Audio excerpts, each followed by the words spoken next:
Hello gate aspirants 2021। परेशान तो नहीं हो?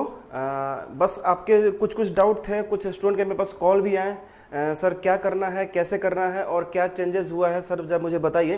तो इस वीडियो में मैं आपको बस ये बताने जा रहा हूँ कि गेट 2021 में क्या ऐड ऑन हुआ है और क्या आपका रिमूव हुआ है आपके सिलेबस में। ठीक है, तो क्या ऐड ऑन हुआ है और क्या रिमूव हुआ है, उससे पहले 2021 का जो क्वेश्चन पैटर्न है पहले हम लोग वो डिस्कस करते हैं। अप टू 2020 तक जो क्वेश्चन का पैटर्न था, उस पैटर्न में आपके सिर्फ और सिर्फ दो टाइप के क्वेश्चन आते थे। एक आपके न्यूमेरिकल टाइप के क्वेश्चन और दूसरा आपका multiple choice question. Numerical type question में क्या होता था कि आप लोग कीबोर्ड से आंसर को फिल करते थे डेसिमल के साथ साथ। ठीक है, लेकिन उसका एक एडवांटेज ये था कि उसमें नेगेटिव मार्किंग नहीं था। ओके, न्यूमेरिकल टाइप में नेगेटिव मार्किंग नहीं होती है, लेकिन आपको कीबोर्ड से आंसर फिल करना पड़ता है। दूसरा जो क्वेश्चन आता था हम लोग का, वो होता है मल्टीपल चॉइस क्वेश्चन कि आपका एक आंसर सही होगा, उसको आप क्लिक कीजिए, ओके, टिक मार्क कीजिए। अब जो थर्ड टाइप का क्वेश्चन जो एड ऑन हुआ है, that is called your MSQ, multiple select question. Multiple select question में क्या होगा कि जैसे आपके पास ऑप्शन ए है, ऑप्शन बी है, ऑप्शन सी है और आपका ऑप्शन डी है। ओके, इसमें क्या होगा, हो सकता है कि आपका ऑप्शन ए भी सही होगा और हो सकता है कि आपका ऑप्शन बी भी सही होगा। वन और मोर देन वन क्वेश्चन में बी करेक्ट। लेकिन इसका आपका एडवांटेज क्या है, जिस टाइप से न्यूमेरिकल टाइप क्वेश्चन में नेगेटिव मार्किंग नहीं था, वैसा ही यहाँ भी नेगेटिव मार्किंग आपका नहीं है। जैसे एग्जाम्पल में अगर मैं आपको ये बोलूँ कि अयोध्या में श्री राम जी का मंदिर है, ओके, और मैं सेकंड ऑप्शन में ये बोल दूं कि श्री राम जी अयोध्या में विराजमान करते हैं, ठीक है, तो दोनों तो क्या है आपके सही हैं। तो this is the one of the example of the multiple select question. Okay, तो ये था आपका क्वेश्चन पैटर्न के बारे में। तो इस पे मैं एक कंक्लूजन यही कहूंगा कि अब की बार, है ना, अब की बार उन्हीं लोगों से क्वेश्चन बनेगा, उन्हीं के एग्जाम निकलेंगे जिनके कंसेप्ट बिल्कुल पानी की तरह नहीं, आरओ वाटर की तरह साफ होंगे। पानी में कई सारे आपके डस्ट पार्टिकल होते हैं जो विजिबल नहीं होते हैं, लेकिन जब आरओ वाटर में क्या होता है, फुल्ली वो फिल्टर्ड होता है। तो आपके जो कंसेप्ट होने चाहिए वो फुल्ली फिल्टर्ड होने चाहिए। ठीक है,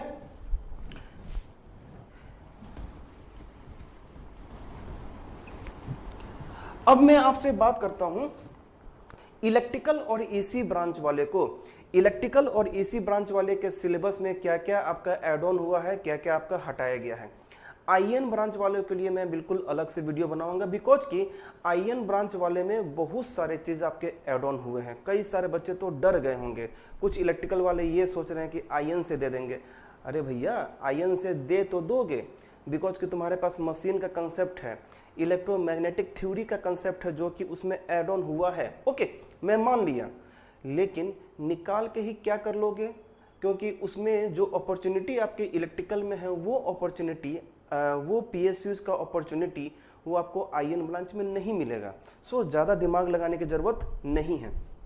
तो स्टार्ट करते हैं कि आपके इलेक्ट्रिकल और ईसी ब्रांच में, डबल ई और ईसी ब्रांच में क्या क्या चीज़ आपके ऐड ऑन और रिमूव हुए हैं।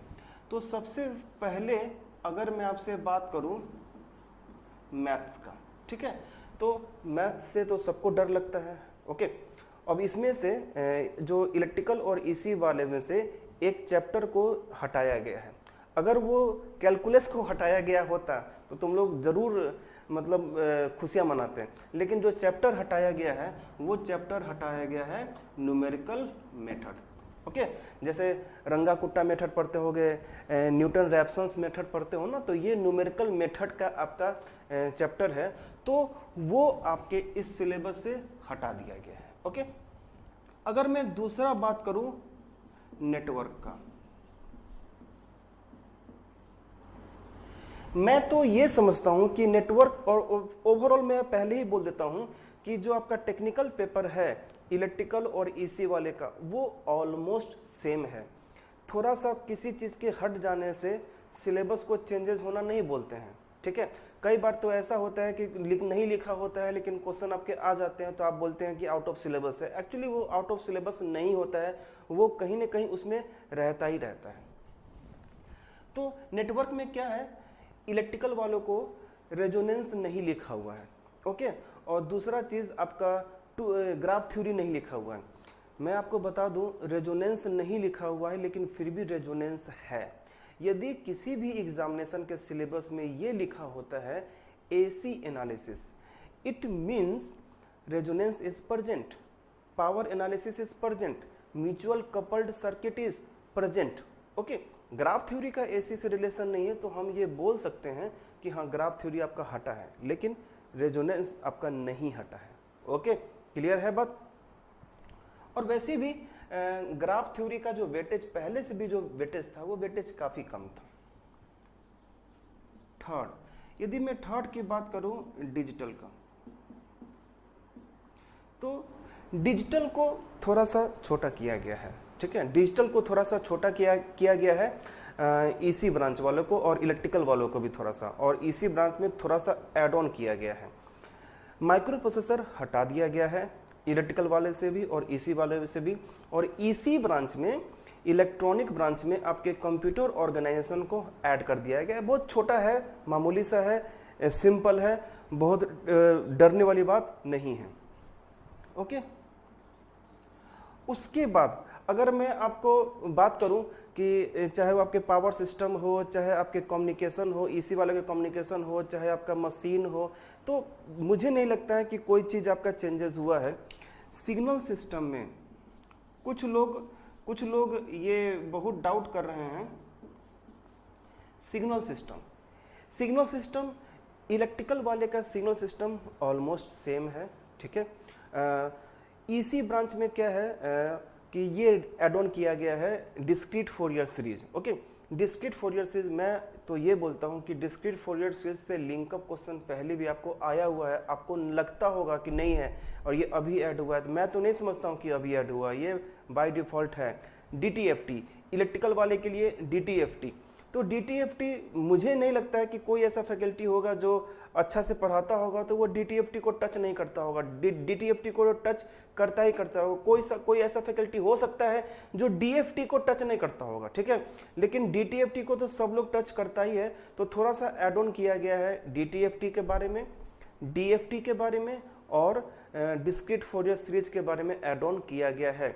तो मैं रिकमेंड यही करूंगा आप सभी को कि either you are from electrical और इलेक्ट्रॉनिक, आप सब पढ़िए, फोरियर पढ़िए, जेट पढ़िए, लाप्लास पढ़िए, DTFT पढ़िए, DFT पढ़िए, डिस्क्रीट फोरियर सीरीज पढ़िए, FFT पढ़िए, और साथ साथ some concepts of the IIR filter और FIR फिल्टर भी पढ़िए। बाकी जितने आपके सिलेबस हैं, चाहे आपके पावर इलेक्ट्रॉनिक्स के हो, मशीन के हो, कम्युनिकेशन को हो, एनालॉग के हो, ये सारे सिलेबस ऑलमोस्ट आपके सेम है। एक तिनका थोड़ा सा चेंज हो जाने से उसको हम चेंज नहीं बोलते हैं। आप जितना आपको लेसन जो आपके प्रेजेंट आप पढ़ चुके हो ना, उतना ही पे ही फोकस करो, उतने ही में आप रैंक 1 लेके आ सकते हो। इसमें दिमाग मत लगाओ, चेंज हो गया तो ये हो गया तो वो हो गया। पता चला जो पढ़ने वाले होगा ना, वो इस पे ध्यान भी नहीं दे रहा होगा कि क्या चेंज हुआ, बिकॉज कि उनको पता है कि हमें सब कुछ पढ़ना है, ओके।